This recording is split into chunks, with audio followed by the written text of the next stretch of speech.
Papa Dudut. Isang pagbati po sa inyo at sa mga nakikinig sa inyo ngayong araw. Ako po si Syra, 30 years old, taga Davao at mula rin po sa may kayang pamilya. Pero pinili ko pong mamuhay ng mag-isa para matupad ang mga pangarap ko sa buhay. Ayaw ko po kasi na masabihan ako na nagkatrabaho lang o nagkaposisyon dahil sa mga magulang ko. Mataas po kasi ang posisyon nila sa isang malaking kumpanya na hindi ko na lamang po babanggitin kung anong pangalan. Relationship manager po ako sa isang bangko at masasabi ko pong nakakabuhay na rin naman ng pamilya ang sweldo ko. Nang umalis po ako sa amin ay nag-rent na lamang ako ng bahay sa isang subdivision. Hindi naman po yung kalakihan at hindi rin po kamahala ng upa. Simple lamang po talaga yung bahay, may isang kwarto, may maliit na sala at may 2 CR. 2 po kaming nagbabayad ng 2 years ko na ka-live-in na si Rocco. Tuwing walang pasok ay nagluluto kami ng street foods at kung ano-ano pang mga putahin at tinitinda namin sa labas.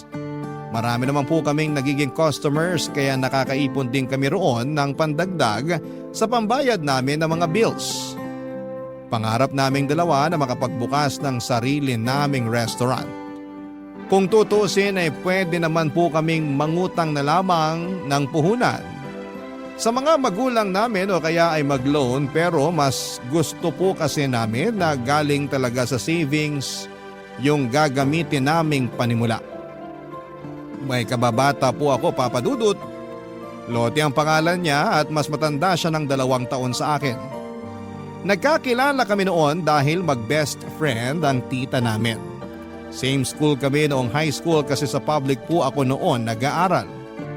Pero noong college ay nagkahiwalay na kami at yung huling balita ko po sa kanya ay nag-stop na siya sa pag-aaral. Last year lang po nang mag-chat siya sa akin para magpaalam kung pwedeng makituloy muna siya habang naghahanap ng trabaho dito sa Davao City. Pumayag naman po ako dahil hindi naman daw po siya magtatagal. Pero sa katagalan ay medyo nagkaproblema na rin kami ni Lottie. Yung dapat ay 1 buwan niya lamang sa amin ay umabot na po ng mahigit 2 buwan. Kaya nagpresenta na siyang tumulong sa pagtitinda namin para araw-araw na kaming kumikita roon. Sinasahuran din naman namin siya daily pero sa una lang po siya masipag. Kalaunan ay napapadalas na ang hindi niya pagtitinda at unti-unti na ring lumalabas ang katamaran niya, Papa Dudut.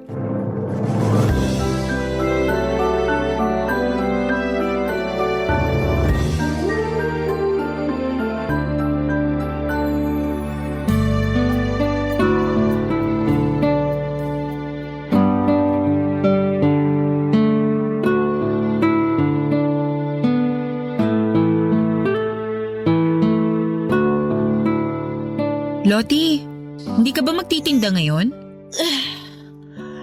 Hindi na muna. Bakit naman sayang yung benta kung hindi ka magtitinda ngayon? Saka na-prepare ko na kagabi yung ibang lulutuin. Baka masira yung mga yun. Ang sakit kasi ng katawan ko, tsaka antok na antok pa ako eh. Bakit ba kasi nag-prepare ka kagad ng lulutuin? Hindi mo man lang ako tinanong. Hindi na ako nagtanong kasi Monday to Friday ka naman talaga nagtitinda, di ba? Saka paano ka kikita ng pera kung ganyan laging dinadahilan mo? Ganyan din sinabi mo nung nakaraang araw na hindi ka nakapagtinda. Ano ba kasing ginagawa mo kagabi at puyat na puyat ka? Ano kasi, may kachat akong afam. Dahil doon kaya ka napuyat? Bakit? Bawal na ba ako makipag-chat? Ay, wala namang kaso sa akin kung nakikipag-chat ka sa kung sinong gusto mo o kahit anong oras ka pa matulog. Ang sa akin lang naman, may business tayo. Okay lang sana kung hindi ka nagsabi sa amin na ikaw na lang munang magtitinda kasi hindi ka naman namin uobligahing magtinda. Kaya naman namin gawin yun tuwing weekend. Ikaw naman? Masyado kang dedicated sa maliit niyong business? Malaki naman ang sinasahod niyo ni Rocco. Kahit malaki yung sinasahod namin, kailangan pa rin namin ng extra income para sa pangarap naming restaurant.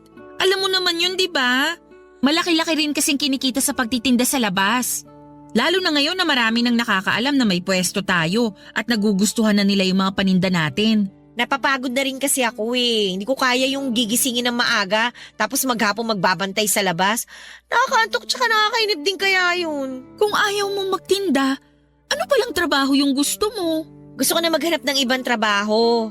O sige, kung ayaw mo nang magtinda, kami na lang ulit ni Rocco tuwing weekend.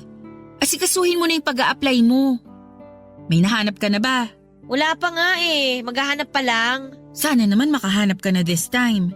Ikaw naman, parang pinapaalis mo na ako niyan eh. Hindi kita pinapaalis. Para sa sarili mo rin yun. Mahirap kapag nasa ganyang edad ka na tapos wala ka pang sariling pera.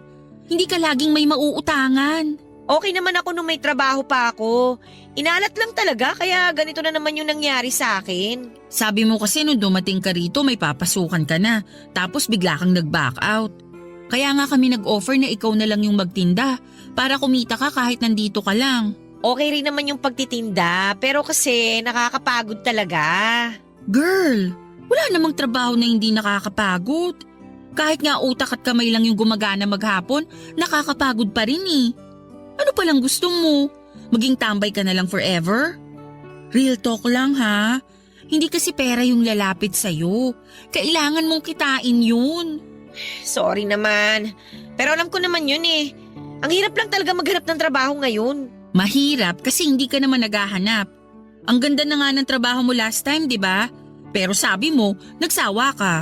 Hindi pwede yung gano'n na kapag nagsawa ka na sa trabaho mo, aalis ka na.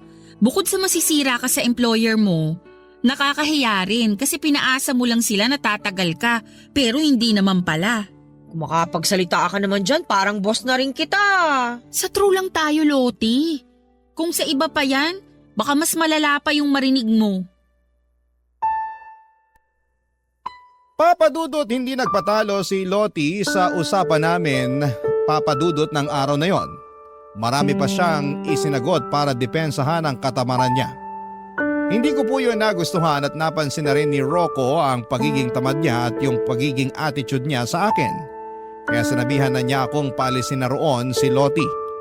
Ang kaso ay naaawa rin naman ako dahil wala pa siyang matutuluyan. Ilang araw mula nang huminto sa pagtitinda si Loti ay nag-chat sa akin ang tita niya na best friend ng tita ko. Kinukumusta siya dahil nalaman daw nitong sa akin siya nakikitira. Doon ko po nalaman na tita pala niya ang naging amo niya sa huli niyang trabaho. Nag-try daw siyang mamasukang kasambahay. Ang problema, 1 linggo pa lang siya roon ay nagpaalam na siyang aalis dahil hindi raw kaya yung pagod sa dami ng gawain. Sinabihan ako ng tita niya na huwag siyang konsentihin para matutong tumayo sa sarili niyang mga paa. Sinabi ko naman na bala ko na rin talagang paalisin si Loti. Pinagbigyan ko lang ng mga 1 buwan para makahanap ng trabaho. Pero gaya ng una, hindi yun nangyari. Bukod sa tambay siya ay naging problema ko na rin ang pakikialam niya sa mga personal kong gamit, Papadudot.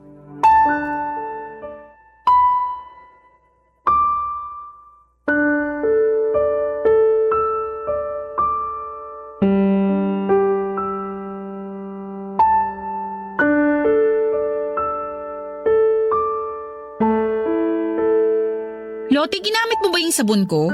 Ha? Hindi ah.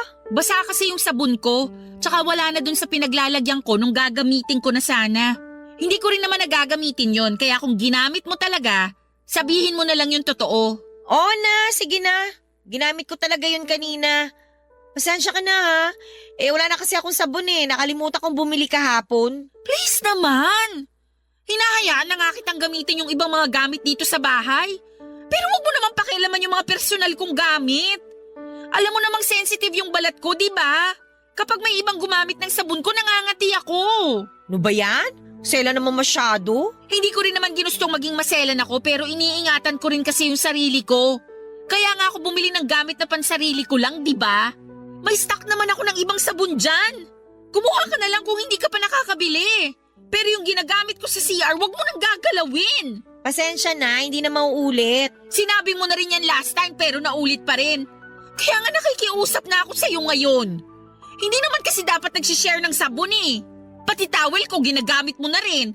May sarili ka namang towel. Bakit hindi yun yung gamitin mo? Nasa labahan pa nga eh. Next week pa ako maglalaba.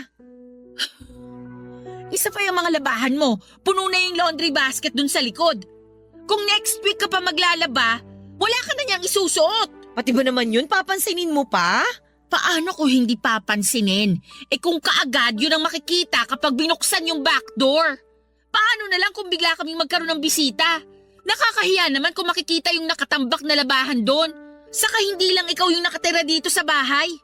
Minsan pinupulot ko pa yung mga panty mong nakakalat sa laundry area. Bakit kasi hindi mo na lang hayaan doon? Sana sinabi nyo na lang sa akin para ako na yung gumawa. Nakakahiya naman kasi sa inyo. Nakakahiya talaga. Ilang beses ka na kasi naming sinabihan tungkol sa pag-aayos mo ng gamit mo, pero wala namang nangyari. So paano? Kami pa mag-a-adjust? Ginagawa na nga namin lahat para maintindihan ka, pero lumalabas na parang pabaya ka talaga sa mga gamit mo. Ang sabihin mo, pareho lang kay maarte ni Rocco. Alam mo, Loti, kung ayaw mo sa ugali namin ni Rocco at sa kalinisang gusto namin dito, humanap ka na lang ng malilipatan mo. At least, kapag may sarili ka ng tinutuluyan, wala nang makikialam sa'yo. Wala pa nga akong pera, di ba? Hintayin mo lang na magkatrabaho ako. Aalis na rin ako dito. Tsaka babayaran ko rin yung pagtira ko dito. Kahit pa konti-konti, para wala kayong masabi. Hindi mo naman kailangang bayaran yun. Kahit nga sana hindi ka pa lumipat, okay lang eh. Basta makisama ka lang ng maayos. Sinusubukan ko naman eh. Pero lahat na lang ng gawin ko, may nasasabi kayo. Para sa ikabubuti mo rin naman yon. Kasi paano kung sa ibang bahay ka napunta, tapos gawin mo rin yung mga ginagawa mo rito? Baka mas malala pa yung marinig mo sa kanila. Hindi na kasi tayo mga bata na kailangan palaging sabihan. Pinamukha mo pang immature ako. O edi sige, ikaw na yung perfect. Ikaw na yung malinis sa katawan, masipag, mapera, lahat ng... Tigilan mo na yan, please lang. Ayoko makipag-away. At hanggat maaari, ayoko rin sanang magbitaw ng masasakit na salita. Pero kung mag-a-attitude ka pa ng ganyan, kahit pinagsasabihan ka lang naman, hindi naman pwedeng magpasensya na lang ako palagi. Sinasabi ko to sa'yo para alam mo kung ano yung iniisip namin.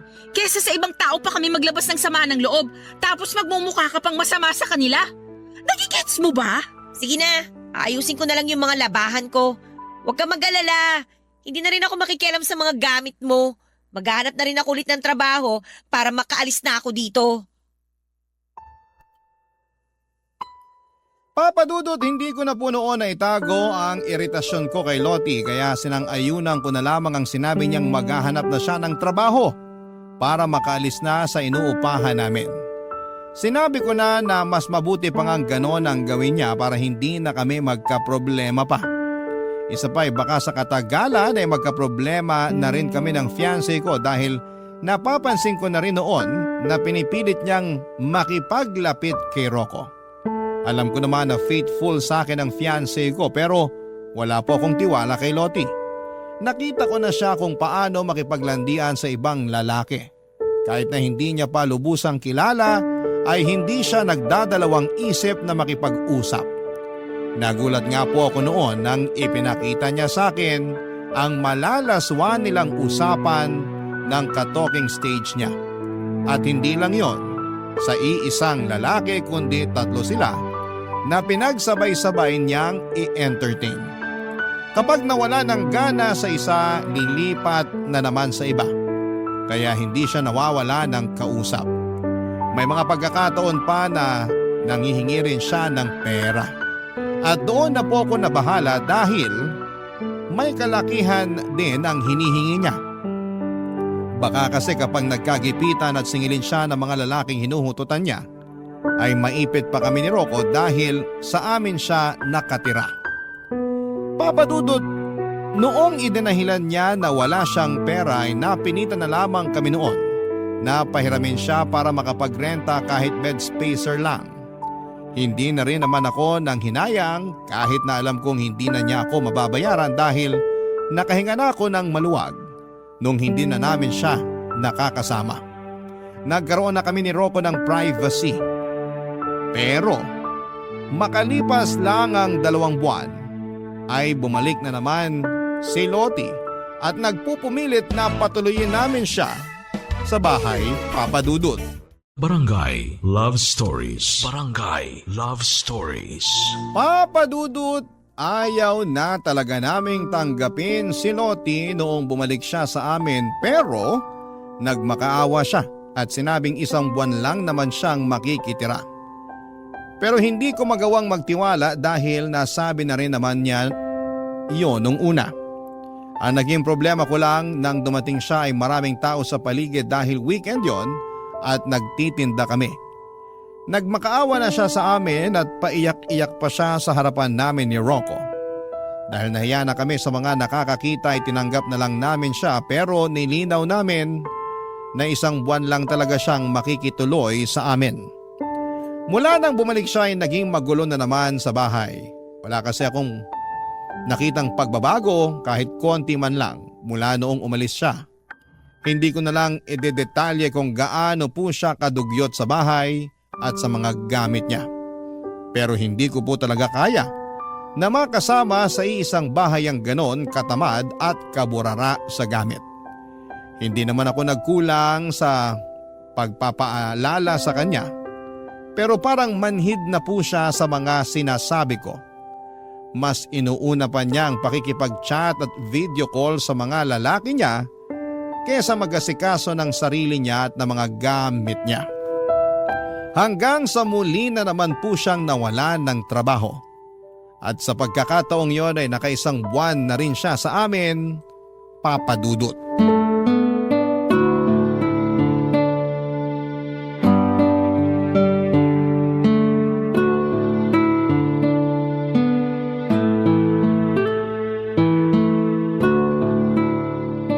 Ang sarap mo talaga magluto, Bes. Luto ka ulit ang hamonado, ha? Marunong ka namang magluto, di ba? Bakit hindi mo subukan? Wala kasi ako sa mood magluto, eh. Pero mahilig kang kumain. Oo, pero andyan ka naman eh. Alam ko namang mabait ka, kaya hindi mo ko hayaang magutom. Kapal ng mukha ah. Uy, ba't ka naman nagsasalita ng mag-isa dyan? Lakasan mo naman yan para marinig ko. Wala yun, may naalala lang ako bigla. Okay, sabi mo eh. Uy, siya nga pala, hindi ba uwi si Rocco dito ngayon? Hindi, dun muna siya uuwi sa bahay nila. Ay, ganon? Sad naman. So, wala ka palang dilig ngayong gabi. Magaling siguro siya sa kama, no? Sorry ha, pero hindi ako komportabling pag-usapan yung tungkol sa ganyan namin ni Rocco. Sa amin na lang yun. Hindi naman yun something na pwede kong i-share kahit kanino. Dapat alam mo rin mag-value ng privacy mo. Ito naman, napakaseryoso mo sa buhay. Eh, teka, tingnan mo to. May bago na naman akong ka-talking stage. Alam mo, saya niya kausap. Hindi nakaka-bore. Tapos ang hot pa niya, ha? Ay, sana magkita na kami. Ano yan? Bakit ganyan yung mga sinisend mong picture? Halos kita na yung buong dibdib mo dyan, Loti. Ha? Hindi naman na. Charot lang. Hanggang hindi pa kita yung pasas ko, carry pa yan, no? Tsaka, at least nakakit sa akin yung mga nakakausap ko. Anong ibig mong sabihin? Hindi lang isa yung ka-talking stage mo? Aba, syempre, bestie. Ano ka ba? Ang boring naman kung iisa lang. Para namang hindi mo alam na marami akong lalaki. Seryoso? Paano mo kinakayang makipag-usap sa kanilang lahat? Ano yun? Lahat sila pinapaasa mo na magiging boyfriend mo? Dami mo naman tanong. Given ang pinapaasa ko lang sila. Pero aware naman sila, no? Alam naman nilang naglalaro lang kami. Loti, hindi magandang tignan sa isang babae na maraming kalandiang lalaki ah. Girl, boring ang buhay na walang kalandian. The more the merrier. Tingnan mo ako.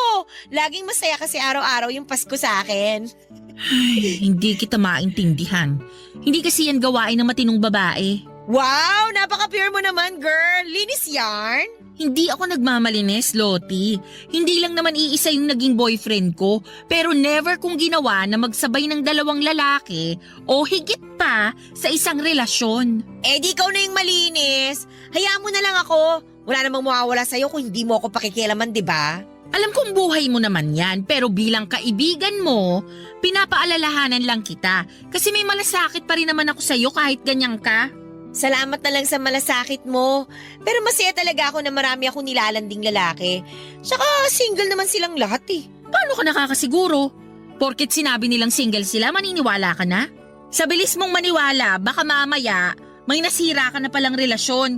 Lalo na kung ganyan yung ginagawa mo. Nagsisend ka ng picture ng cleavage mo. Hanggat walang nag-PPM sa akin para sabing boyfriend nila yung nilalandi ko, kakalma lang ako, bestie. Ang saya-saya ng ginagawa ko, no? Lalo na kapag nakikipag-SOC ako sa kanila. Best experience! Ano naman yung SOC na yan? Sex on chat! My gosh, ginagawa mo yun? Loti naman! Hindi safe yung ganun. Ano ka ba? Oy, may rules kami ng mga nakaka-SOC ko, kaya safe kami, no? Alam mo, hindi ko na kinakaya yung mga nalalaman ko. Bahala ka na nga dyan. Papadudot, lumaki po ako na galing sa conservative na pamilya. Kaya hindi ko talaga kayang sabayan ang mga ginagawa ni Lottie. Hindi ko nagustuhan na masyado siyang welcoming pagdating sa mga lalaki. Hindi dahil sa naiinggit ako sa ginagawa niya, kundi nag-worry pa rin ako bilang isang kaibigan niya. Parang hindi rin naman kasi kaya ng konsensya ko kung may mangyayaring masama sa kanya at hinayaan ko lang yon. Papadudot. Nang minsan akong mag-invite na mga kaibigan ko sa bahay, nagpatulong ako kay Lottie sa pagluluto. Mga kaklase ko noong college ang mga bisita ko. Matagal na raw kasi nilang gusto makipag-bonding sa akin, pero dahil masyadong busy sa trabaho ay hindi ko sila ma-meet. Linggo noon kaya walang pasok, bali 3 lalaki at 2 babae po yung bisita ko. Wala namang magjowa sa kanilang lahat at parang magkakapatid lang talaga yung turingan namin. Nagulat po ako nang bigla na lang magtanong si Lottie kung anong Facebook account ng mga kaibigan kong lalaki. Nagkatinginan na lamang sila noon at bakas din sa mga mukha nila na ayaw nila yung ibigay. Pero dahil nahiya silang tumanggi ay napilitan na lamang silang ibigay kay Lottie ang mga pangalan nila. Hindi pa man sila nakakaalis sa bahay ay nakapag-send na kaagad ito ng friend request sa kanilang 3. Sabi ng mga kaibigan ko ay hindi naman daw nila ini-entertain si Lottie kaya hindi na ito nag-message pa ulit sa kanila. Pero matapos yon, papadudot ay sinabi sa akin ni Lottie na snub daw pala ang mga friends ko. Lihim na lang akong natawa noon. Hindi naman kasi uubra sa lahat ng lalaki ang paglalandi niya. At isa sa mga lalaking yon ang boyfriend ko na sinubukan na rin niyang landiin, papadudot.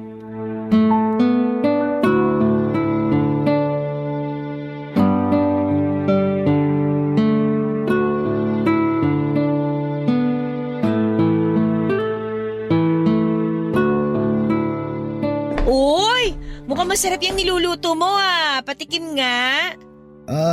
Hindi ko pa natitimplahan na maayos. Mamaya na lang. Okay lang. Mukhang masarap naman lahat ng niluluto mo Parang ikaw. Uy, ano ba? Uy! Ba't ka ba nangyayakap? To naman! Nabanguhan lang ako sa'yo Masama ba yun? Hindi mo naman dapat ginagawa yun sa akin. Fiyase ako ng kaibigan mo. Respeto naman Sungit naman. Simpleng yakap lang Kahit na. Saka desisyon ko naman kung sino lang ipapayagan ko yumakap sa akin. Kaya pwede ba? Huwag mo nang uulitin yun. Anong nangyayari dito? Naririnig ko sa CR yung boses ninyong dalawa. Nagtatalo ba kayo? Pinagsabihan ko lang tong kaibigan mo. Bigla-bigla na lang kasi nangyayakap habang nagluluto ako rito. Ano? Ginawa mo yon, Lottie? Alam nyo ang OA nyo. Simpleng yakap lang naman yun pero kung makapag-react kayo, parang nakagawa na ako ng krimen. Simpleng yakap lang? Una sa lahat, bakit mo siya yayakapin? Hindi mo siya boyfriend. Hindi nga kayo close para gawin mo yan Alam mo, ayoko sanang sabihin to Pero sa ginagawa mo, pinapatunayan mo lang na malandi ka talaga. Bakit ka ba ganyan sa akin? Naiinggit ka ba? Bakit naman ako maiingit sa pagiging malandi mo? Oo, tama na yan. Huwag na kayo mag-away. Hindi naman ako yung nagsimula Pagsabihan mo yung girlfriend mo, masyado malisyosa. Malisyosa? Fiancé ko nga mismo ang nagsabi na niyakap mo siya. Hindi siya magrereklamo kung hindi siya nailang sa ginawa mo. Ang sabihin mo, gumagawa ka lang ng dahilan para magalit sa akin. Ramdam ko naman inis na inis ka na. Alam mo naman siguro kung bakit, di ba? Gusto mo ba isa-isahin ko pa? Han, tama na. Paalisin na lang natin to si Lottie. Ano? Paalisin niyo ako ng dahil lang doon? Ang bababaw niyo naman! Hindi ka babawan yon. Kasi punong-puno na kami sa'yo. Saka wag kang kumilos na parang ikaw ang nagbabayad ng renta dito. Ang tagal mo nang nakikitira sa amin. Second chance mo na to. Ayaw na nga ni Rocco na nandito ka eh.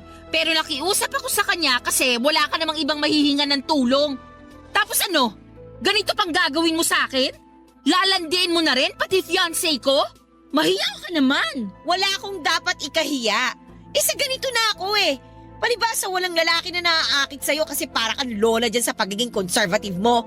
May pera ka nga, boring naman yung buhay na meron ka. Eh ikaw, sa tingin mo, saan ka pupulutin pag pinalayas kita? Hindi mo ako mapapaalis. At bakit hindi? Loti, pakiusap lang, umalis ka na. Pero Rocco, wala naman akong ginagawang masama ah. Please, kesa lumala pa tong pagtatalo natin, umalis ka na lang. Ngayon talaga? Gabing-gabi na. Sige, kung hindi mo kaya ngayong gabi, kahit bukas na lang. Pero pakiusap, tigilan mo na si Syra. Huwag mo nang baliktarin pa yung sitwasyon na parang kami pa yung may kasalanan dito. Pareho lang kayo eh. Ang yayabang nyo porke may mga pera kayo. Hindi naman namin pinagmamalaki na may pera kami. Ikaw lang yung nag-iisip ng kung ano-ano dyan, tapos gagamitin mo sa amin para magmukha kaming masama. Ginawa na nga namin lahat ng pag-a-adjust para sa'yo. Kahit na ikaw dapat ang gumawa nun kasi ikaw yung nakikitira. Wow! So talagang pinamumukha nyo sa akin na pabigat ako rito. Tama na nga. Mag-impake ka na lang ng mga gamit mo. Kung bukas mo gusto umalis, bahala ka. Basta bukas ng umaga, dapat wala ka na rito.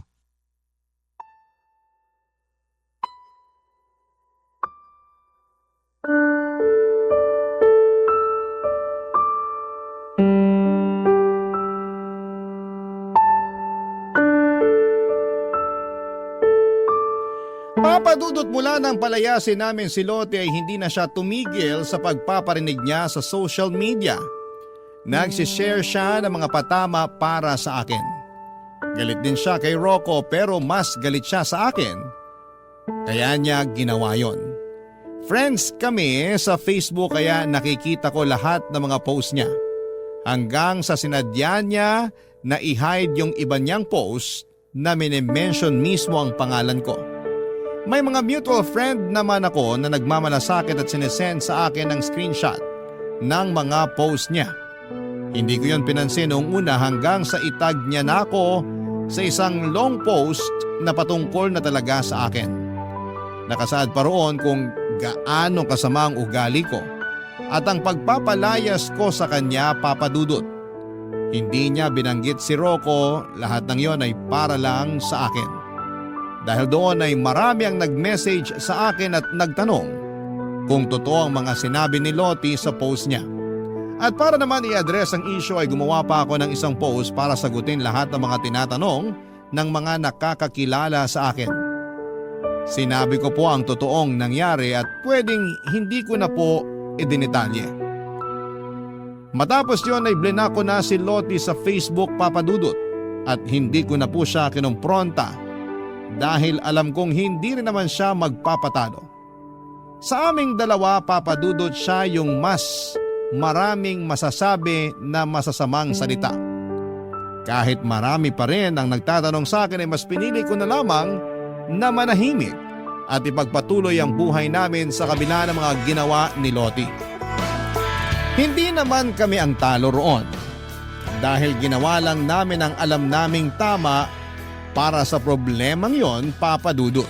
Barangay Love Stories. Barangay Love Stories.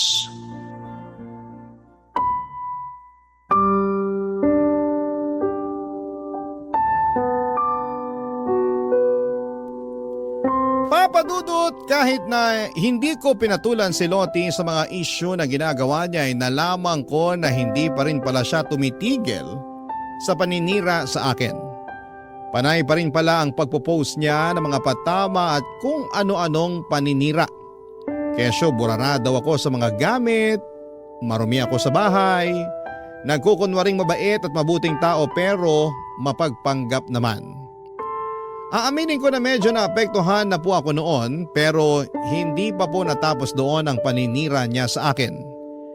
Inalam niya kung sino-sino ang mga close friends ko sa trabaho at hindi ko na nga po alam kung paano niya pa nalaman yon dahil nakablock na po siya sa account na ginagamit ko. Tanging mga friends ko na lamang po ang nakakakita sa mga post ko. Pero nagulat na lamang po ako noong sabihin sa akin ng isa sa mga malalapit kong kaibigan sa trabaho na nag-message sa kanila si Lottie tungkol sa issue na ginagawa niya sa akin. Sinisiraan ko raw yung mga katrabaho ko kahit na hindi naman yun totoo. Para linawin ang issue ay ipinakita ko po sa kanila ang mga post ni Lottie tungkol sa mga patama at paninira niya sa akin dahil sa pagpapalayas namin sa kanya ni Rocco. Doon ko lang po nalinis ang pangalan ko sa mga katrabaho kong sinubukan niyang i-brainwash. Papa Dudut.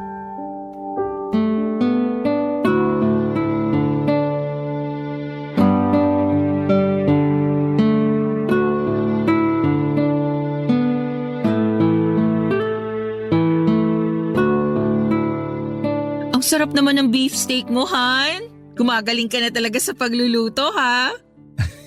Siyempre naman. Kailangan ko na masanay sa pagluluto.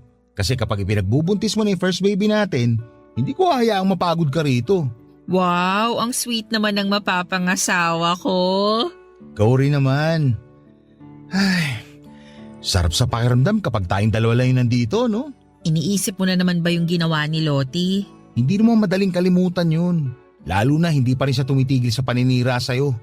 Pwede mo nga siya kasuhan sa ginawa niyang paninira sa'yo sa mga katrabaho mo eh. May ebidensya ka naman. Ayoko na ng guluhan. Saka sa tingin ko talaga parang may mental health problem siya. Kaya hayaan na lang natin siya. Baka mas lalo pa siyang lumala kapag pinatulan natin ang pinatulan. Hindi mo dapat hinahayaang abusuhin yung pagiging mabait mo. Mamimihasa yun. Baka nga hanggang ngayon, hindi pa rin tumitigil si Lottie hanggat hindi ka niya nakikitang umiiyak na parang isang talunan. Baka sa susunod, mas malala pa yung gawin niya sa'yo. Hindi naman siguro. Sino yun? Halos gibain na yung gate ah. Halika, tingnan natin. Syra! Syra, lumabas ka dyan! Ay, sabi ko na eh.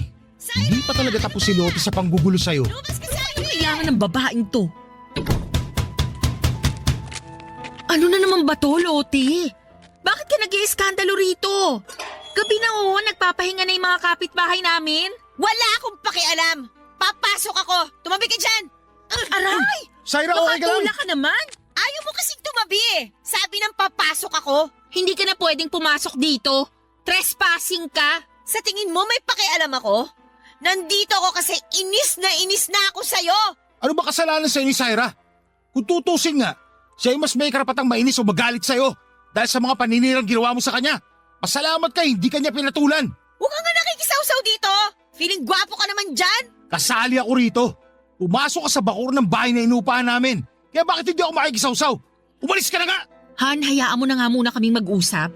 Kapag sinaktan niya ako, tumawag ka ng tanod. Tanod? Ha! Ako lang to, pero tatawag na kayo ng tanod? Ang hihinaan nyo naman? Bakit ka ba kasi nandito? Hindi pa ba obvious?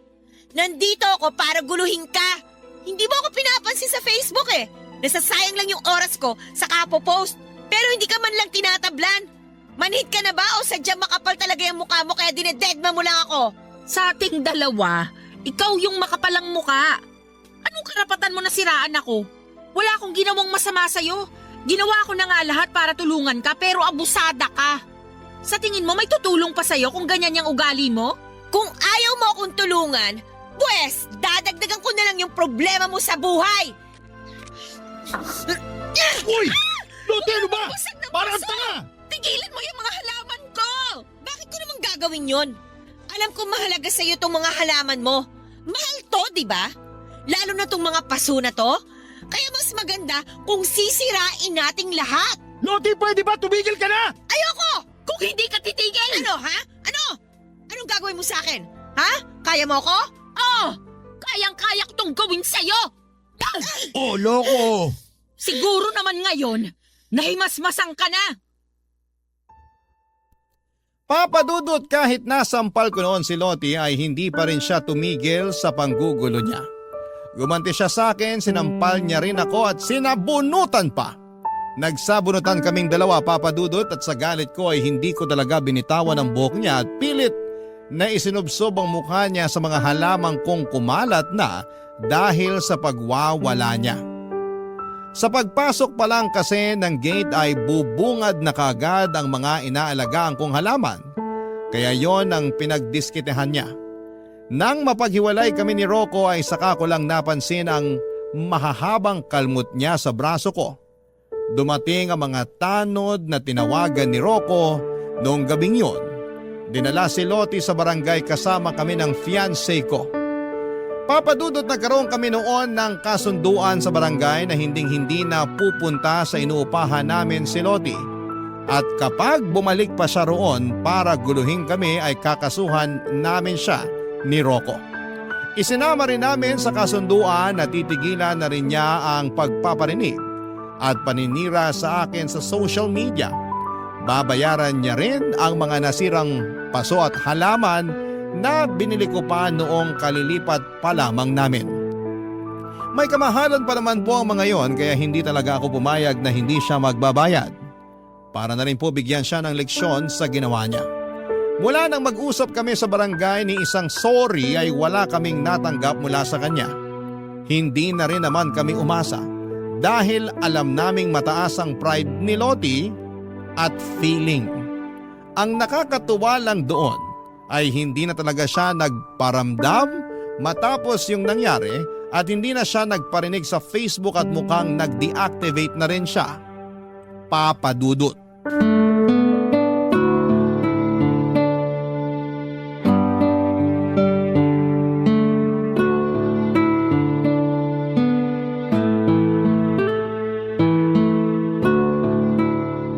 Han, nag-o-open ka pa ba ng Facebook account mo? Hindi na masyado. Ba't mo natanong? Wala naman akong gagawin online. Mas gusto ko pang lumabas kaysa magbabad sa gadget. Tsaka wala naman dun yung buhay ko, no? Hindi ako kagaya ni Lottie na masyadong papansin kaya oras-oras online at may kachat. Han, Totoo naman eh. Kahit walang makain basta may kalandian, okay lang. Inilaan niya na yata yung buong buhay niya kaka-Facebook. alam kong naiinis ka pa sa kanya hanggang ngayon. Pero hindi rin naman maganda kung magsasalita pa tayo na masama tungkol sa kanya. Hindi ba pwedeng maglabas muna ng inis o galit sa kanya? Nandun ka naman eh. Alam na alam mo yung pinagdaanan ko dahil sa kanya. Pinili kong hindi siya patulan pero tignan mo naman yung nangyari. Kahit anong iwas yung gawin ko, inilalapit niya pa rin sa akin yung gulo. Tapos ngayong naiinis ako sa kanya, parang nagmumukha pa akong masama. Gusto ko lang namang ilabas to. Okay, sorry. Di mo naman kailangan mag-sorry. Siya may kasalanan sa akin. Sa ating dalawa. Ay, naiinis pa rin kasi ako. Siguro hanggat hindi gumagaling tong kalmot niya sa braso ko, hindi ako makaka-move on. Kung pwede nga lang pabayaran pati yung mga nalagas kong buhok, gagawin ko para mahirapan siya sa paghahanap ng ibabayad niya. Nakabuti rin naman sa kanya yung ginawa mo. Naobligan na talaga siya maghanap ng trabaho para mabayaran kanya sa panahong ibinigay mo. Sana nga talaga magpakatino na siya para may tagalan din siyang trabaho. Hindi ba siya natatakot na sa ganung edad niya, wala pa rin siyang ipon? Paano kung magkasakit siya o may masamang mangyari sa kanya? Wala siyang mahuhugot kasi mas inuuna niya yung mga walang kwentang bagay. Kaya sana matuto na siya. Hindi lahat ng tao kaya magpasensya sa ugali niya, no? Ay, kahit naman ako, hindi ko talaga siya gusto. Kung hindi nga lang dahil sa'yo, hindi talaga ako papayag na makasama natin siya sa isang bahay. Unang kita ko pa lang sa kanya, alam ko nang pasasakitin niya yung ulo mo. Hindi na ba siya nagpaparinig sa'yo sa Facebook? Hindi na. Kung ganun, baka natauhan na rin siya sa mga ginawa niya. Ay, hayaan na natin siya.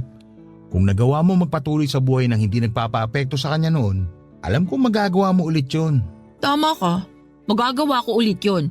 Pero dapat, hindi na natin siya pag-usapan. Okay, yun lang pala eh. Kahit forever pa natin gawin yun. Nga pala, Han. Parang gusto ko na ulit mag-travel. Kahit dito lang sa Pinas. Pwede naman. Pero ang tanong, may free time ka ba? Mas masaya sana kung at least 1 week yung pahinga natin. Marami na tayong pwedeng puntahan nun. Pwede naman ako mag-leave. Sure ka na gusto mo talaga? Actually, gustong gusto. Para makahinga naman tayo sa mga nangyari. Kung ganon, magandang idea yan. Saan mo ba gusto? Sa Batanes. Sige, sa Batanes tayo. Pero sagot ko na muna yun, okay? 50-50. Han, Nagbibiro lang ako. Oo na, ikaw na yung gagastos. Pero sa susunod, 50-50 na talaga ha. hindi naman kita sisingilin eh. Ikaw talaga. Kahit mag-break tayo, Walang breakup na mangyayari. Kasal meron. hindi na rin kasi tayo pwedeng maghiwalay. Kasi engaged na tayo. Kasi, feeling ko, magkaka-baby na tayo. Papa Dudut, sobrang saya ni Rocco nang sabihin ko yon sa kanya. Matagal na kasi niya na gustong magka-baby kami kaya pinupush na rin niya yung kasal naming dalawa. Kaya ako naman po nasabi yon ay dahil hindi naman po talaga nade-delay ang period ko. At para nga makasigurado ay nag-PT ako at nagpa-check up na rin para makasigurado. Pagkatapos noon ay nakumpirma namin na buntis na nga ako sa first baby namin ni Rocco.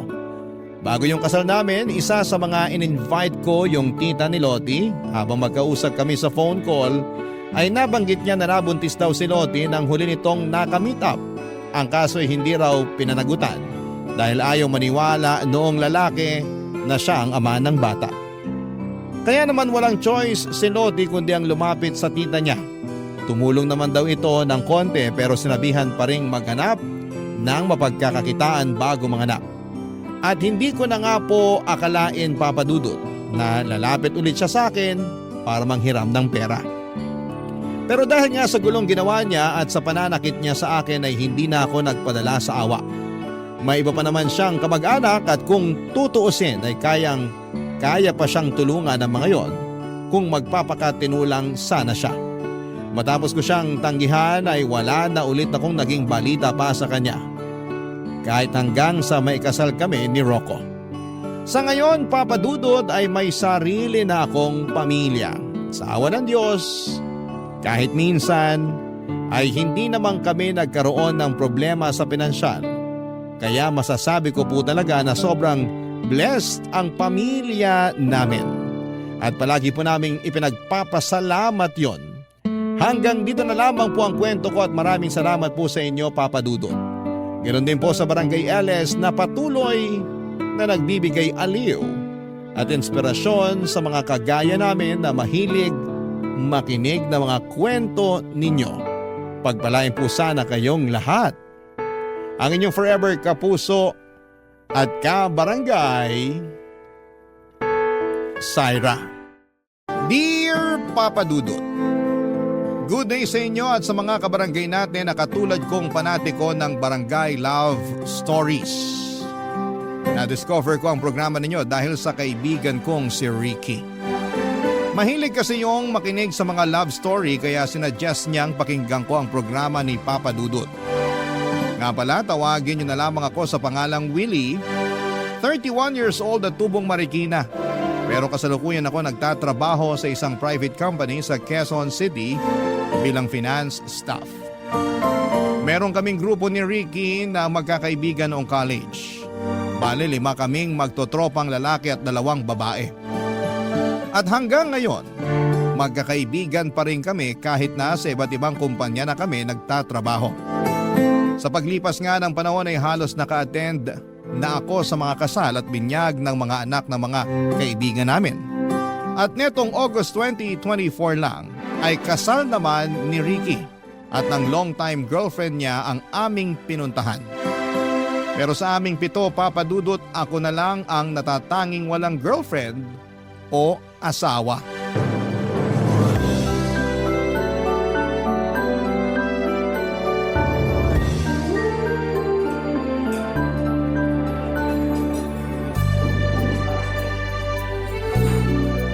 Gutom ka na ba?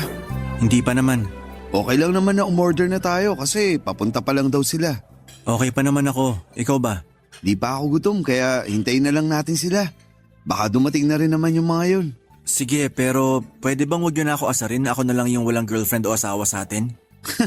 Wow! Sino nang aasar sa'yo? Nagtanong ka pa talaga. Eh ikaw nga yung pasimuno ng pang-aasar. Sorry na tol, huwag ka nang magalit sa akin. Hindi naman ako galit, inis lang. Alam ko naman na wala pa akong girlfriend. Hindi niyo na yung kailangan ipamukha sa akin ng paulit-ulit. Oh, kalma. Paanong kakalma? Nakakarindi na. Concerned lang naman kami sa'yo. Siyempre, masarap pa rin yung may karelasyon. Ayos lang ako. Hindi ko kailangan nun. Sinabi mo na yan few years ago. Baka nakakalimutan mong 31 ka na. Lalagpas ka na sa kalendaryo pero wala ka pa rin pinakikilalang bebot sa amin. Sabihin mo nga, wala ka ba talagang nililigawan? Wala. Kahit dun sa trabaho mo, wala ka nagugustuhan? Wala nga. Ayoko magkaroon ng relasyon na katrabaho ko. Bakit? Bawal ba? Hindi. Prinsipyo ko lang. Nako, pag na-inlove ka, walang binatbat yung prinsipyo mo. Kahit ano pang sabihin mo, hindi ko ilalagay sarili ko sa alanganing sitwasyon. Mas mahal ko kaya peace of mind ko. Kaya kung ako sa'yo, tigilan mo na pagsasabi sa akin na maghanap na ako ng liligawan para magka-girlfriend na. Kau naman, wag mo naman masamain. Sabi ko nga, concerned lang naman kami sa'yo. Hindi ka ba naiinggit sa amin? May kanya-kanya na kaming asawa at partner. Hindi ako naiinggit dahil masaya naman ako sa buhay ko kasama ang parents ko. Hindi habang buhay kasama natin parents natin.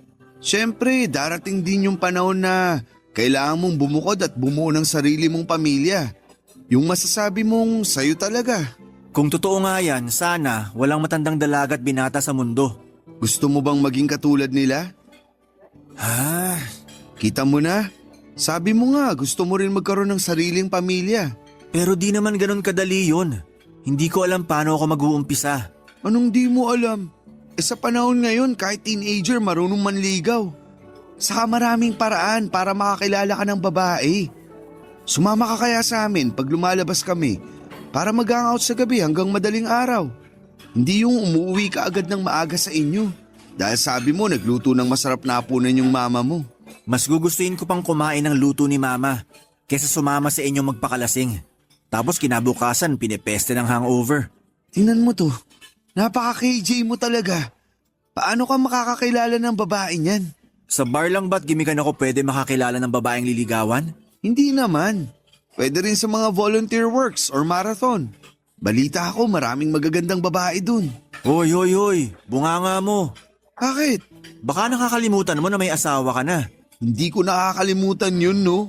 Loyal kaya ako. Sana nga, kasi galit ako sa mga cheater. Alam mo kung ano ang sana ko? Ano? Sana magka-girlfriend ka na. Para naman maranasan mo na yung may katabi sa gabi.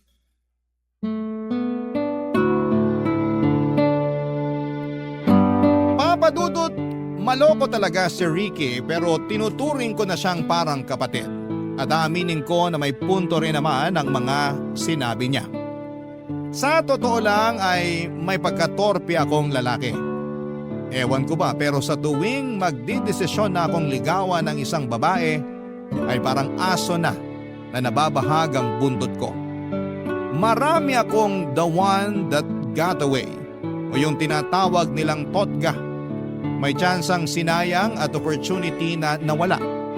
May mga nagustuhan din naman akong babae lalo na sa pinagtatrabahuhan ko pero ibang-iba kasi talaga ang personality ko pagdating doon. Kumbaga ay introvert ako, ang gusto ko lang ay pumasok sa trabaho, magtrabaho, umuwi at sumweldo. Hindi niyo ako masisisi.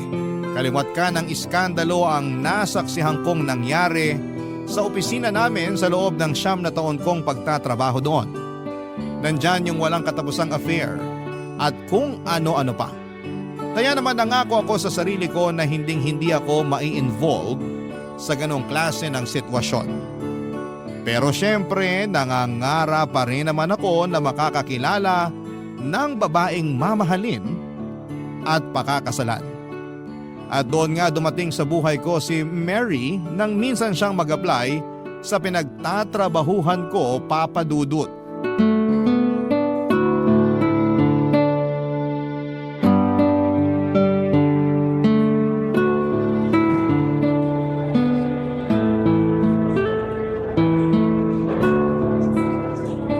Hi!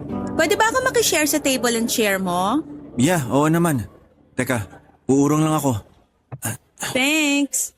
Ayan, may space na. Pwede ka na maupo. Thank you uli!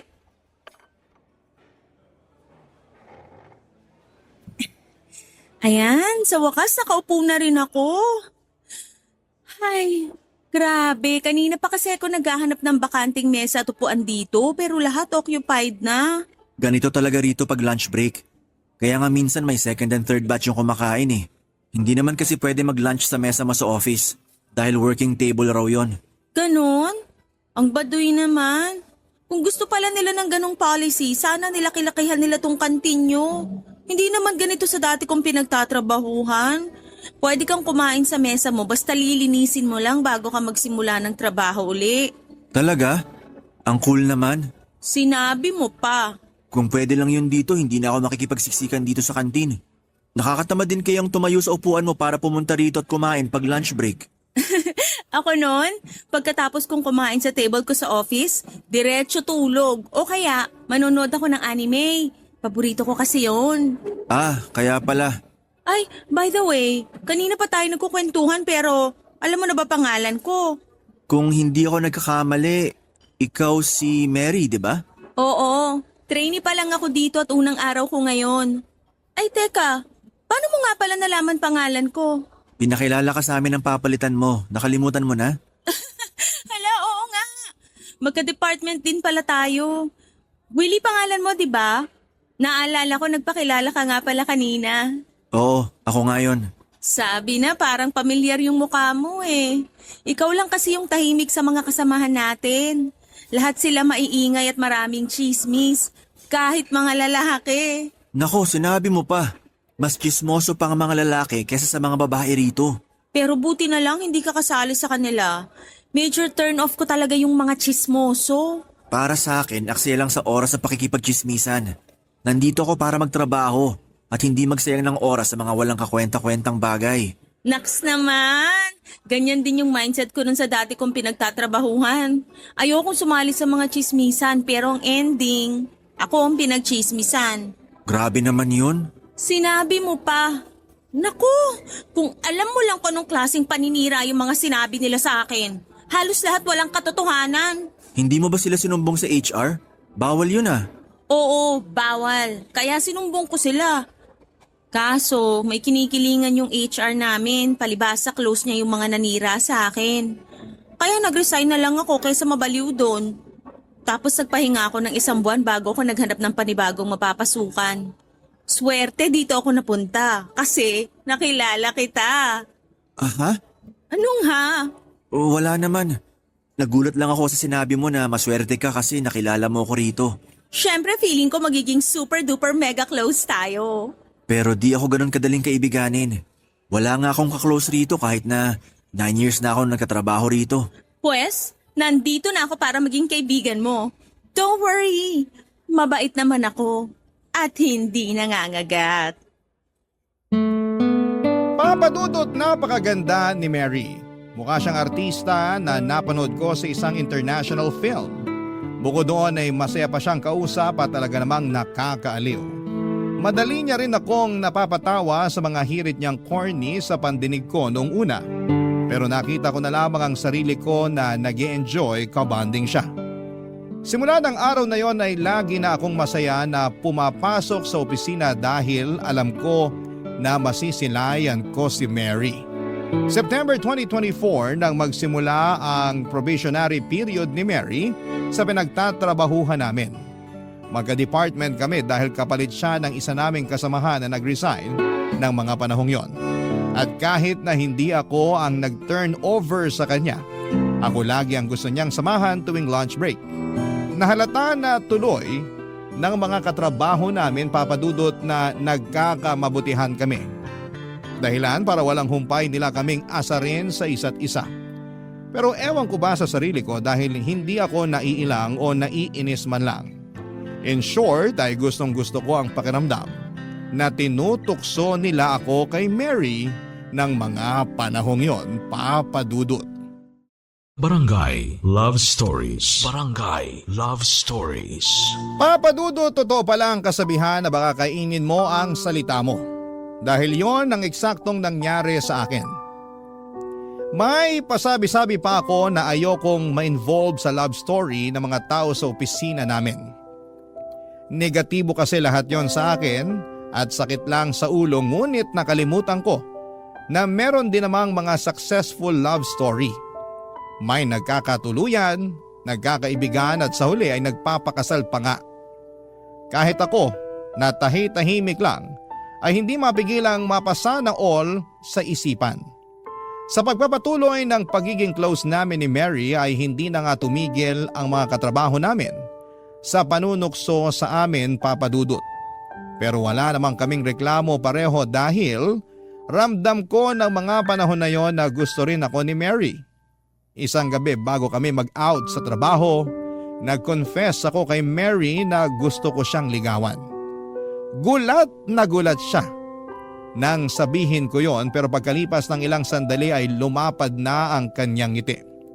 Pumayag si Mary na magpaligaw sa akin matapos naming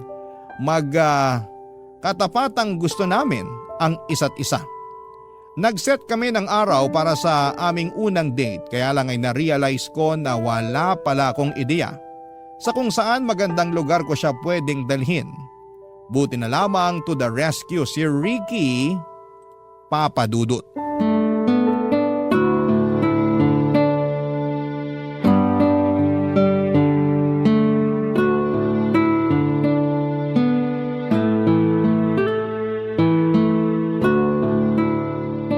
Buti naman naligaw ka rito sa bahay namin. Siyempre, miss ko na luto ni tita eh.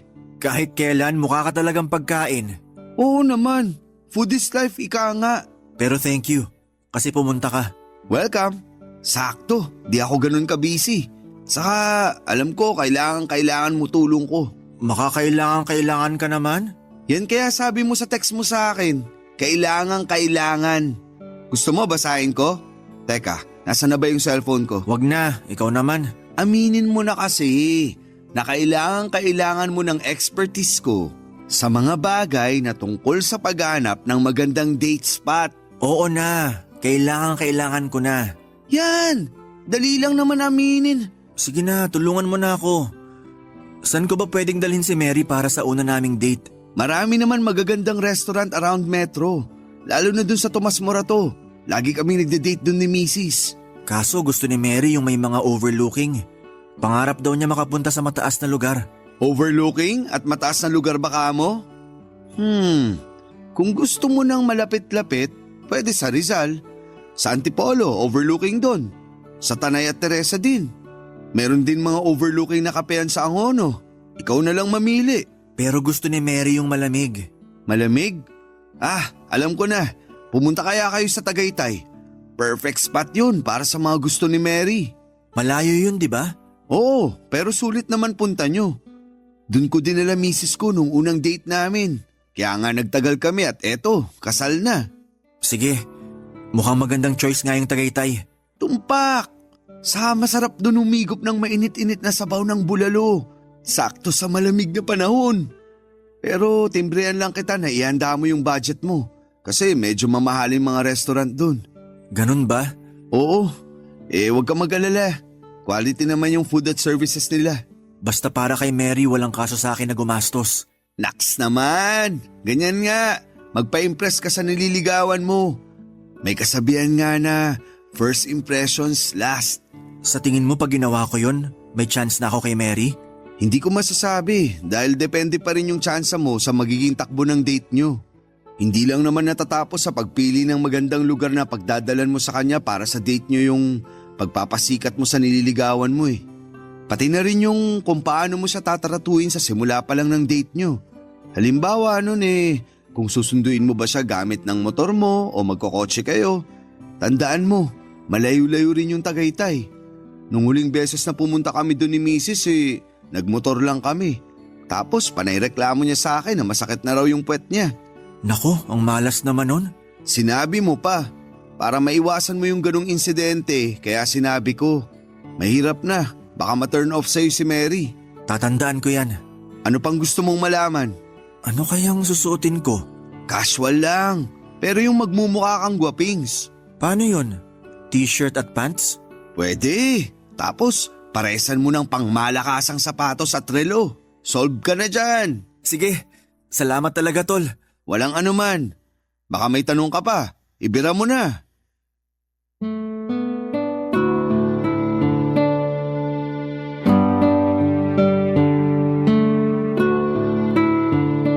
Papadudot dahil tiwala ako sa pagiging expert ni Ricky sa relasyon ay sinunod ko ang payo niyang dalhin sa Tagaytay si Mary para sa aming unang date.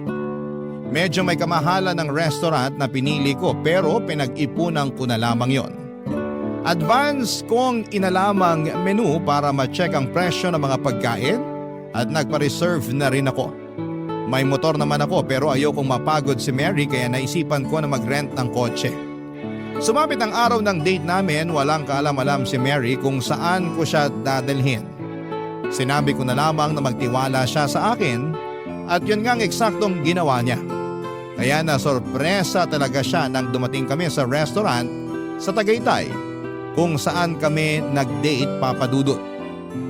Sinabi niya sa akin na first time pa lamang niyang makapunta doon at makakain sa mamahaling restaurant. Kaya naman masaya ako dahil nadala ko siya doon, Papa Dudut.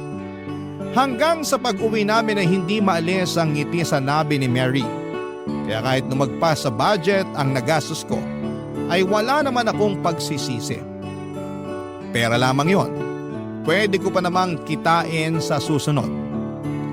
Totoo nga na nakadagdag pogi points kapag sa magandang lugar mo dinala ang isang babae para sa una ninyong date. Pagkatapos kasi noon ay mas naging close pa kami ni Mary. Yung closeness na parang tumama ako sa jackpot dahil mas naging clingy siya sa akin. Pero syempre, alam ko pa rin naman ang limitasyon ko dahil hindi pa rin naman kami opisyal na magkarelasyon. Isang araw, di nakapasok sa opisina si Mary kaya tinawagan niya ako at sinabing masama ang pakiramdam niya na kagagawa ng kanyang buwanang dalaw. Naaawa naman ako lalo at alam ko ang pakiramdam na yon dahil may mga kapatid din akong babae. Kaya nung sinabi ni Mary na pupuntahan ko siya sa bahay nila pagkatapos ng trabaho ay hindi na ako nagdalawang isip na umuo. Pero bago ako nakarating sa kanila ay dumaan muna ako sa butika para ibili siya ng gamot at ilang pagkain na paulit-ulit niyang binabanggit na gusto niyang kainin, Papa Dudut.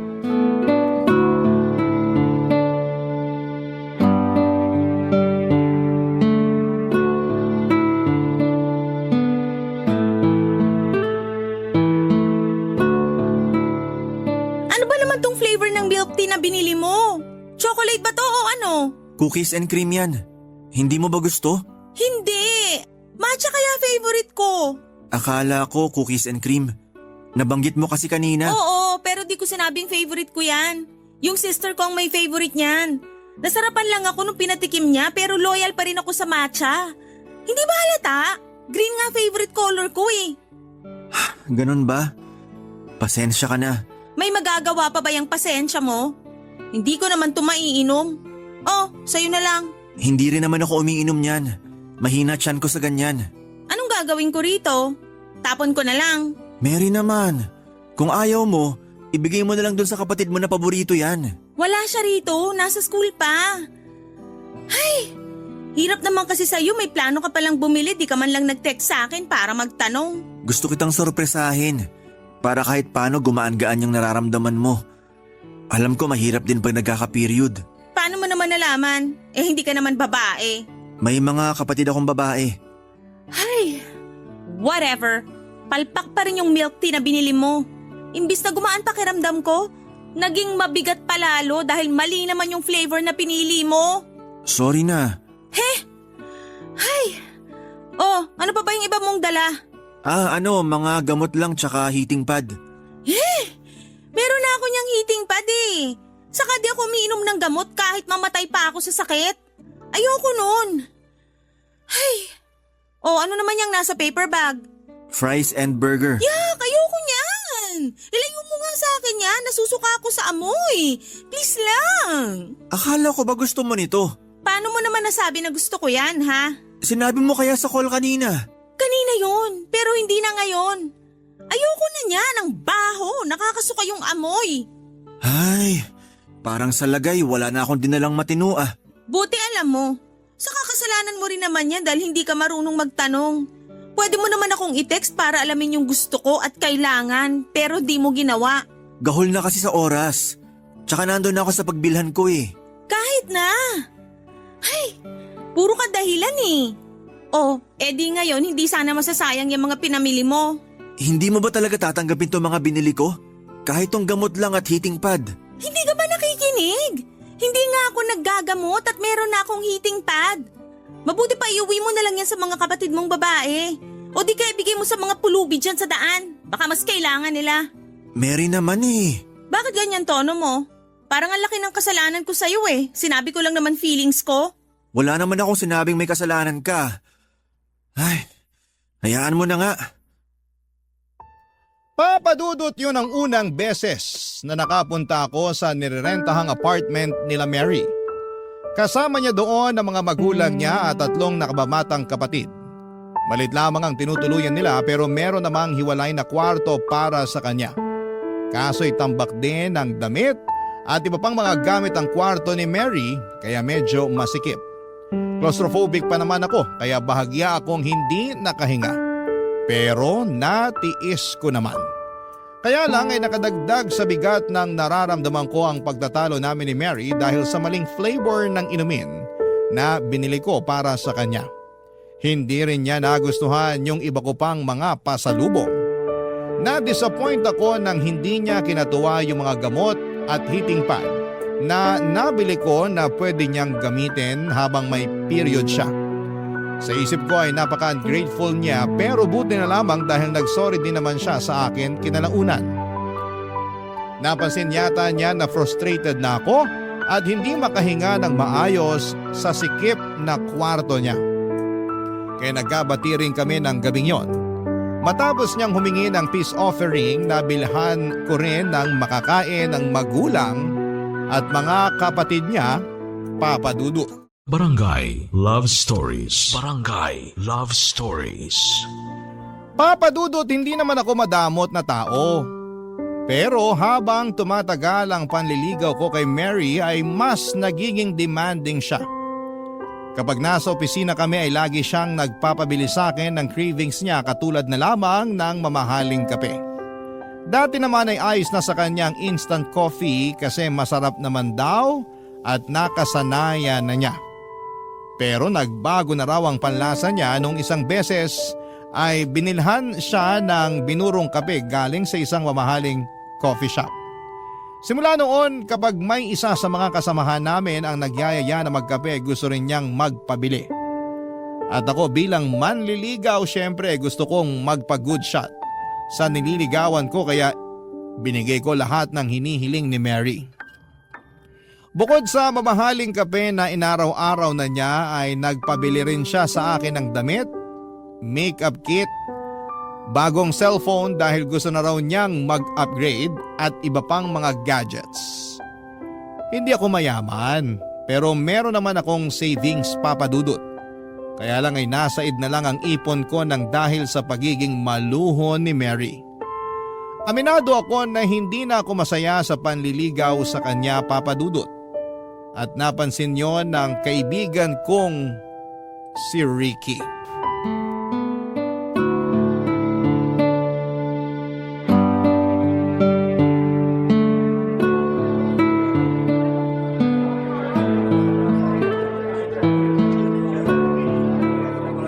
Himala, hindi mo yata ka-date ngayong linggo si Mary. Ikaw nga, di mo kasama asawa mo. May outing sila ng mga kaibigan niya sa La Union. Banding daw kaya hinayaan ko na. Si Mary, may outing din ba? Wala naman. Busy lang. Hindi. Nagtanong nga kanina kung may plano raw ba akong ilabas siya. Sabi ko may pupuntahan ako. Pero palusot ko lang yon. Ayoko muna siyang i-date. Oh, bakit naman? Naka-budget ako eh. Sigurado di naman yun papayag na mag-date kami sa pipitsuging lugar. Expected na niya kasi na dadaling ko siya sa mamahalin. Talaga? Oo. Katulad nung unang date namin sa Tagaytay. Sandali. Kayo na ba o nililigawan mo pa lang siya? Nililigawan pa lang. At ganun na siya makapag-demand sa'yo? Oo, pero nung una di ko naman naisip yun. Kaya lang… Anong hindi? Demanding siya tapos hindi pa pala kayo. Pambihira. Di ako makapaniwala na ganyan pala ugali ng babaeng yan. Mabait naman si Mary. Mabait kapag may kailangan. Alam mo tol, magpakatotoo ka na nga. Tayo lang magkausap dito. Magsabi ka sa akin, ano pang hiningi sa'yo ng babaeng yan? Marami-rami na rin. Nagsimula lang naman yun sa mamahaling kape, pagkain, Tapos mga damit, sapatos, makeup kit, bagong cellphone at iba pang gadget. Pulubi ba siya? Ricky naman. No offense pero asal pulubi yan eh. Yung nangihingi sa manliligaw. Sobrang demanding tapos hindi pa kayo sa lagay na yan ha. Ibig bang sabihin kapag naging kami, ayos lang na maging demanding siya? Hindi pa rin. Kasi di ka naman bangko para laging maglabas ng pera sa tuwing may gusto siyang bilhin. May trabaho naman siya. Bakit di siya gumastos sa sarili niya? Kulang pa raw yung sweldo niya pambayad nila sa renta ng apartment bills at pagkain nila.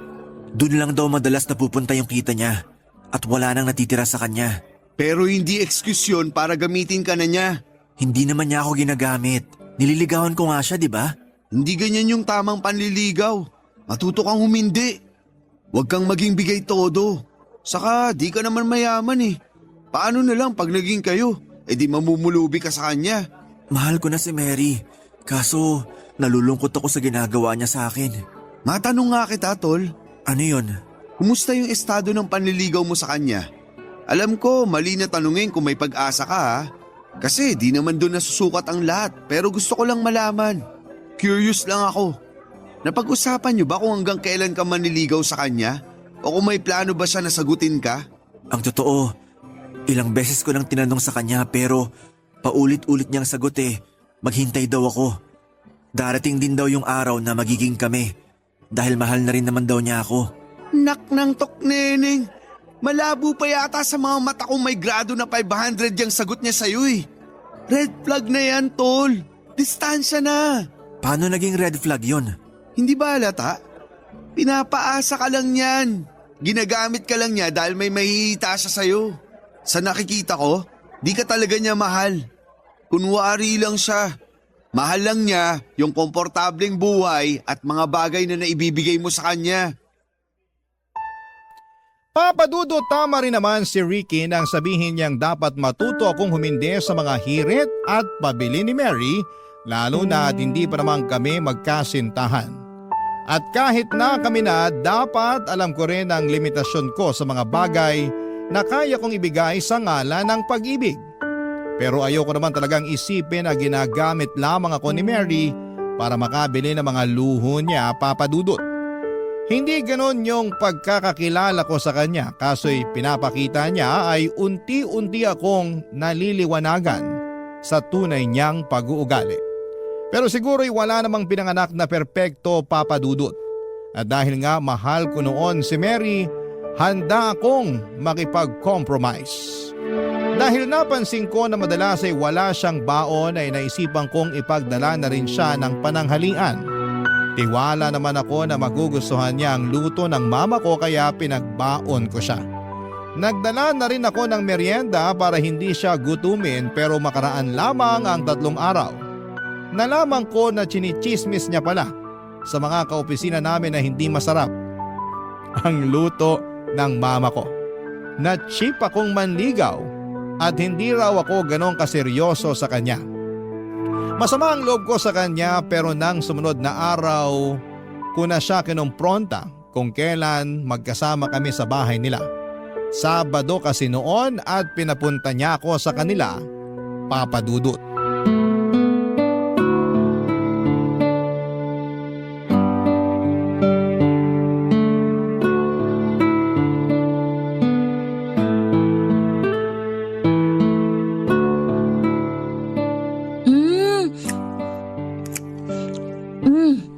Salamat dito sa pizza na dala mo Ang sarap. Buti na lang naisip mo na magtanong sa akin bago ka bumili para di nasasayang yung pera mo. Buti naman nagustuhan mo na. Oo naman. Paborito ko to pepperoni. Ayaw mo ba? Di ka kumakain Hindi mo gusto yung flavor? Gusto naman pero wala akong gana. Sige ka, ubusin namin to nila nanay at tatay. Sige lang, family size naman yan. Sandali nga. Bakit naman ganyan tono mo? Ang cold mo Hindi ako cold. Wag mo nga akong pinaglololoko. Alam ko yung cold sa hindi. Aminin mo, masama loob mo na pinabili kita ng pizza, no? Hindi masama loob ko. Saan naman ang galing yan? Sa akin lang. Base sa naobserbahan ko sa'yo. Ano? Tama ako, di ba? Masama loob mo? Hindi nga masama ang loob ko. Bakit ganyan mood mo? Nagtanong ka ba talaga kasalanan mo kung bakit ganito ang mood ko? Paano naging kasalanan ko? Kasi chinichismis mo ako sa opisina. Sinisiraan mo ako dahil pinagbabaon kita ng pananghalian at merienda. Pati luto ng mama ko iniinsulto mo pa. Tama ba yun? Yun ba? Bakit? Na-offend ka? Nagsasabi lang naman ako ng totoo, lalo tungkol sa luto ng mama mo. Hindi masarap pero lagi mo nga nauubos yung dala ko sa'yo. Siyempre, nakakahiya naman kung magtitira ako, no? Sakasan ka naman nakakita ng manliligaw na pinagbabaon yung nililigawan niya. Ikaw palang nakita kong ganon. Anong masama doon? Wala. Pero ganyan ka ba kakuripot? Kuripot pa pala ako sa lagay na to? Halos lahat nga binigay ko na sa'yo kahit na hindi pa tayo. Magiging tayo rin naman eh. Maghintay ka lang. Hirap sa'yo, masyado kang mainipin. Hindi ako mainipin. Marunong ako maghintay. Pero mukhang tama nga yung sinabi ng kaibigan ko tungkol sa'yo. Ano yon, ha? Na demanding ka at manggagamit. Ano? Ulitin mo nga yon? Demanding ka at manggagamit. Ginagamit mo lang ako kasi may mapapala ka sa akin. Pero ang totoo, di mo naman talaga ako mahal. Sinasabi mo lang na mahal mo ako para di kita bitiwan. Paasa ka, Mary. Ako ba talaga yung paasa? Ikaw nga tong nanliligaw, di ba? Hirap sa inyo, hindi lang nasunod gusto nyo, nanunumbat na kayo. Hindi ako nanunumbat, pero sumusobra ka na. Oo, nanliligaw pa lang ako. Pero hindi ibig sabihin pwede mo na akong abusuhin. Masyado ka namang pa-victim. Akala mo naman anong ginawa ko sa'yo. Gusto mo ba isoli ko mga gamit at damit na binigay mo? Nandyan lang naman kasi yung iba. Nakatambak lang. Hindi na. Ano namang gagawin ko sa mga yun? Mas kailangan mo yun. Anong sinabi mo? Nakaka-offend ka, ha? Wala na akong pake kung na-offend ka. Problema mo na yun. Buti pa alis na ako. At saan ka pupunta? Uuwi na. Wala talaga ako sa mood, sorry. Hoy, Willie! Bumalik ka rito! Huwag kang umalis! Hoy! Papadudot na piko na talaga ako noon kay Mary nang dinamay niya ang luto ng mama ko. Hindi kasi totoo yon. Masarap magluto si mama at nung sabihin kong ipagbabaon ko ang nililigawan ko ay suportado ako ng mama ko. Kaya naman nakakagalit na sinisira niya sa ibang tao ang luto ni mama. Bukod doon ay nakaka-offend din na tinawag niya akong cheap dahil lang sa gusto kong magtipid. Sa totoo lang, ayoko naman talaga siyang pagsalitaan ng hindi maganda o iwanan ang araw na magkasama kami sa bahay nila. Pero bigla ko na lang naramdaman na hindi ko na kayang maging masaya na kasama siya at nasasakal na ako sa kanyang presensya. Kaya nga pakiramdam ko ay nakahinga ako ng maluwag pagkalabas ko ng bahay nila, Papa Dudut. Hindi pa ako umuwi sa bahay ng araw na yon, sa halip ay dumiretso ako kina Ricky. Inoff ko rin ang phone ko para hindi ako matawagan ni Mary. Nang nakauwi na ako sa bahay, napakarami niyang text at missed calls. Humingi siya ng sorry sa akin at nangako na babawas-bawasan na niya ang pagiging demanding. Pero na mga panahon na yon ay desidido na akong tumigil sa panliligaw sa kanya, Papa Dudut, dahil naliwanagan na ako sa naging pag-uusap namin ni Ricky. Hindi porke mahal mo ay hahayaan mo nang abusuhin ka. Nililigawan ko pa lamang yon, ha? Paano pa kaya, Papa Dudut, kapag naging kami na? Sa kasalukuyan ay hindi na kami magkatrabaho ni Mary matapos niyang mag-awol. Aminin kong iniisip ko pa rin kung kumusta na siya. Pero may bahagi sa akin na ayaw nang malaman ang kalagayan niya. Oo, minahal ko siya ngunit hanggang doon na lamang yon. Sana sa magiging karelasyon niya ay wag na niyang gawin dito yung bagay na ginawa niya sa akin. Hanggang dito na lamang po ang sulat ko, Papa Dudut, at sana'y mapili po ninyong i-ere sa programa ninyong Barangay Love Stories. God bless in advance sa inyong lahat, no? And ako po ang inyong kapuso at kabarangay forever na palagi nakatutok sa inyo, Willie.